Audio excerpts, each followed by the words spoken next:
Salam hormat kepada Ibu dan juga teman-teman sekalian. Perkenalkan, nama saya Fania Rimantonang dari Prodi S1 Informatika Angkatan 2021 dengan NIM 11S21042. Pada video kali ini, saya akan menjelaskan terkait Project Communication Management pada week 11 sisi yang pertama. Pentingnya manajemen sumber daya. Komunikasi adalah kunci keberhasilan dari sebuah proyek, yang dimana kegagalan dalam berkomunikasi juga merupakan ancaman yang terbesar di suatu proyek. Sayangnya banyak profesional IT yang tidak dianggap sebagai komunikator yang baik. Oleh karena itu, keterampilan verbal dan juga teknis sangat penting untuk kemajuan karir mereka, yang dimana termasuk pada kemampuan problem solving, teamwork, dan juga listening. Selanjutnya yaitu Project Communication Management Process atau proses manajemen komunikasi proyek. Ada 3 proses utama dalam manajemen komunikasi proyek ini. Yang pertama yaitu perencanaan manajemen komunikasi, yang dimana kita menentukan informasi yang dibutuhkan oleh pemangku kepentingan. Yang kedua, pengelolaan komunikasi, yang dimana ini akan mencakup penciptaan, distribusi, penyimpanan, dan juga penghapusan komunikasi proyek. Yang ketiga yaitu pengendalian komunikasi. Di sini akan melibatkan bagaimana pemantauan untuk memastikan kebutuhan komunikasi sudah terpenuhi ataupun belum. Selanjutnya yaitu key to good communication. Kunci komunikasi yang baik. Manajer proyek menghabiskan hingga 90% dari waktu mereka untuk berkomunikasi. Ini menunjukkan betapa pentingnya fokus pada kebutuhan komunikasi individu dan juga kelompok, serta penggunaan metode formal dan juga informal. Kita harus dapat membagikan informasi yang penting secara efektif dan juga tepat waktu untuk menjaga semua pihak terinformasi.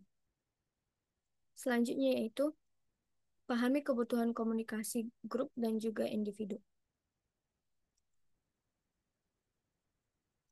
Setiap individu memiliki keunikan dan cara komunikasi yang berbeda, yang dimana seperti yang dijelaskan dalam buku yang tertera pada slide ini, yaitu The Mythical Man, yang dimana di sini menjelaskan bahwa kita tidak bisa mengasumsikan pekerjaan bahwa 2 orang dapat menyelesaikan pekerjaan dalam waktu yang sama dengan 1 orang. Ini menunjukkan betapa pentingnya memahami kebutuhan komunikasi masing-masing individu dan juga menyesuaikan dengan pendekatan kita. Selanjutnya yaitu pentingnya tatap muka. Penelitian ini menunjukkan bahwa dalam interaksi tatap muka, 58% komunikasi dilakukan melalui bahasa tubuh, 35% komunikasi dilakukan melalui bagaimana kata-kata diucapkan, dan hanya 7% melalui komunikasi dilakukan melalui konten ataupun kata-kata yang diucapkan juga. Oleh karena itu, kita perlu memperhatikan lebih dari sekedar kata-kata, baik komunikasi nonverbal juga sangat penting dalam membangun pemahaman dan juga kepercayaan antar kelompok. Selanjutnya adalah preferensi individu memengaruhi cara komunikasi.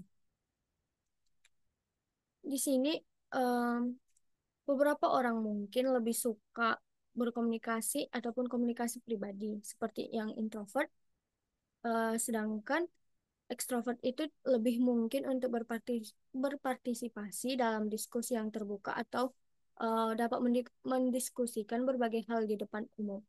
Ada juga individu yang lebih suka melihat gambaran besar dibandingkan dengan detail langkah demi langkah, yang dimana kita harus memahami preferensi ini sebagai kunci untuk menjalin komunikasi yang efektif. Selanjutnya yaitu mendorong interaksi tatap muka. Rapat singkat dan juga sangat sangat efektif dalam proyek teknologi informasi, yang dimana konsep rapat stand up membantu kita untuk fokus pada informasi yang perlu dikomunikasikan. Beberapa perusahaan bahkan telah mengurangi penggunaan email untuk mendorong komunikasi langsung antara tim yang dapat memengaruhi kesalahpahaman. Selanjutnya yaitu mendistribusikan informasi secara efektif. Sangat penting untuk memastikan bahwa informasi penting tidak terkubur dan juga terkubur dalam tumpukan dokumen. Kita harus berani untuk melaporkan kabar buruk dan juga Komunikasi lisan kita melalui pertemuan dan juga percakapan informal yang seringkali lebih efektif dalam menyampaikan informasi dibandingkan dengan email. Selanjutnya adalah menentukan jumlah saluran komunikasi. Seiring dengan bertambahnya jumlah orang yang terlibat dalam proyek, kompleksitas komunikasi juga sangat meningkat. Dengan 2 orang, kita hanya punya satu saluran komunikasi. Namun, jika kita melibatkan 3 orang, saluran komunikasi meningkat menjadi 3. Oleh karena itu, semakin banyak anggota tim, semakin kompleks proses komunikasi yang harus dikelola. Selanjutnya yaitu perencanaan manajemen komunikasi atau planning communication management.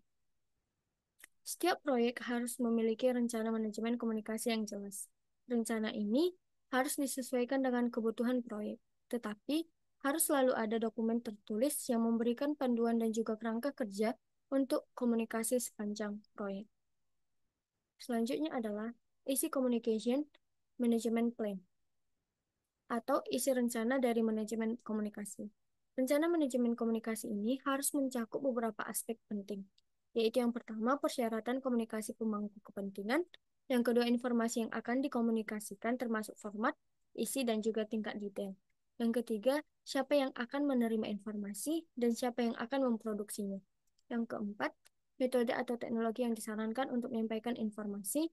Yang kelima, frekuensi komunikasi. Yang keenam, prosedur ekskalasi untuk menyelesaikan masalah. Yang ketujuh, prosedur revisi untuk memperbarui rencana manajemen komunikasi. Dan yang terakhir adalah daftar istilah umum. Yang selanjutnya adalah mengelola komunikasi. Mengelola komunikasi adalah salah satu pekerjaan terbesar manajer proyek. Kita di sini bertanggung jawab untuk memberikan informasi kepada orang yang tepat, pada waktu yang tepat, dan dalam format yang berguna. Ini termasuk untuk memastikan bahwa semua anggota tim memahami peran dan juga tanggung jawab mereka masing-masing. Selanjutnya itu menggunakan teknologi untuk meningkatkan komunikasi. Mengelola komunikasi adalah salah satu pekerjaan yang terbesar manajer proyek, yang dimana kita bertanggung jawab untuk memberikan informasi kepada orang yang tepat dan juga dalam format yang berguna, yang dimana teknologi ini akan memfasilitasi proses pembuatan dan juga pendistribusian informasi bila digunakan dengan benar. Penting untuk memilih metode dan juga media komunikasi yang tepat antar tim. Selanjutnya adalah klasifikasi untuk metode komunikasi. Kita bisa mengklasifikasikan metode komunikasi menjadi 3 kategori, yaitu yang pertama, interactive communication atau komunikasi interaktif. 2 orang atau lebih berinteraksi untuk bertukar informasi melalui rapat, panggilan telepon, ataupun konversi video, cara paling efektif untuk memastikan pemahaman yang bersama. Yang kedua yaitu push communication, yang dimana informasi dikirim atau didorong ke penerima tanpa permintaan mereka melalui laporan, email, fax, surat suara maupun cara yang lain. Yang dimana push communication ini memastikan bahwa informasi didistribusikan tetapi tidak memastikan bahwa itu diterima ataupun dipahami. Yang ketiga yaitu pull communication. Pull communication ini merupakan informasi yang dikirim ke penerima atas permintaan mereka melalui situs web atau papan buletin, e-learning, gudang pengetahuan seperti blog, dan juga cara yang lain. Selanjutnya yaitu melaporkan kerja. Pelaporan kinerja memberikan informasi kepada pemangku kepentingan tentang seberapa efektif sumber daya digunakan untuk mencapai tujuan proyek. Ini dapat mencakup berbagai laporan, termasuk laporan status, laporan kemajuan, dan juga perakiraan, yang semuanya sangat penting untuk penggunaan sumber daya yang efisien. Selanjutnya adalah mengendalikan komunikasi. Tujuan pengendalian komunikasi adalah untuk memastikan aliran informasi yang optimal, yang dimana manajer proyek harus menggunakan berbagai sistem pelaporan dan juga pertemuan untuk menilai efektivitas dari komunikasinya. Selanjutnya yaitu saran untuk meningkatkan komunikasi proyek. Beberapa saran untuk meningkatkan komunikasi proyek diantaranya adalah mengembangkan keterampilan komunikasi yang lebih baik, menjalankan rapat yang efektif, dan juga menggunakan teknologi secara efisien untuk mendukung komunikasi. Selanjutnya adalah mengembangkan keterampilan komunikasi yang lebih baik. Banyak perusahaan berinvestasi dalam pelatihan teknis, tetapi pelatihan komunikasi juga sangat penting. Karyawan perlu belajar cara komunikasi dengan baik, terutama dalam konteks global di mana tim seringkali tersebar di berbagai lokasi. Selanjutnya adalah media snapshot. Menurut survei, 93% perekrut memeriksa profil media sosial dari calon karyawan. Oleh karena itu, penting bagi kita untuk berhati-hati dengan apa yang kita posting di media sosial dan juga bagaimana hal itu dapat mempengaruhi citra profesional dari diri kita sendiri. Selanjutnya adalah menjalankan pertemuan efektif. Untuk menjalankan rapat yang efektif, kita perlu menentukan apakah rapat benar-benar diperlukan. Jika iya, kita harus menetapkan tujuan yang jelas dan juga memberikan agenda kepada peserta sebelum rapat, sehingga semua orang dapat bersiap-siap. Selanjutnya adalah menggunakan email dan alat kolaboratif lainnya. Ini kita harus memastikan untuk menggunakan email dan juga alat kolaboratif dengan cara yang sesuai. Kita harus menggunakan subjek yang jelas dan juga membatasi konten email pada satu subjek utama untuk mempermudah pemahaman.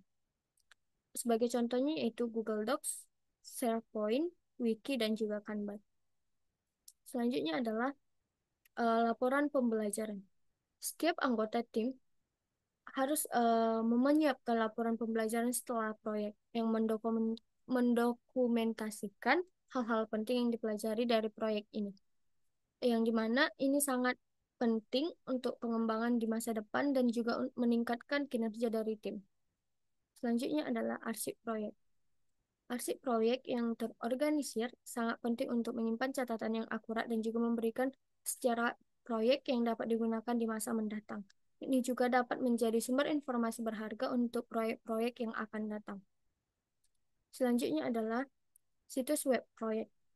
Banyak tim proyek membuat situs web untuk menyimpan dokumen yang penting dan juga informasi lainnya. Ini akan mempermudah akses ke informasi dan juga kolaborasi antar tim. Selanjutnya itu menggunakan perangkat lunak untuk komunikasi proyek. Terdapat berbagai perangkat lunak yang bermanfaat untuk membantu komunikasi proyek, terutama dalam kinerja konteks kerja jarak jauh. Akan tetapi yang terpenting adalah memastikan bahwa kita memanfaatkan teknologi dengan cara yang tidak mengorbankan pengertian dan juga keterhubungan antar tim. Yang terakhir adalah ringkasan. Sebagai kesimpulannya, saya memperoleh yaitu tujuan manajemen komunikasi proyek adalah untuk memastikan bahwa informasi proyek dikelola dengan baik melalui proses perencanaan, pengelolaan, dan pengendalian komunikasi. Demikian penjelasan yang dapat saya sampaikan terhadap slide ini. Atas perhatian Ibu dan juga teman-teman sekalian, saya mengucapkan terima kasih.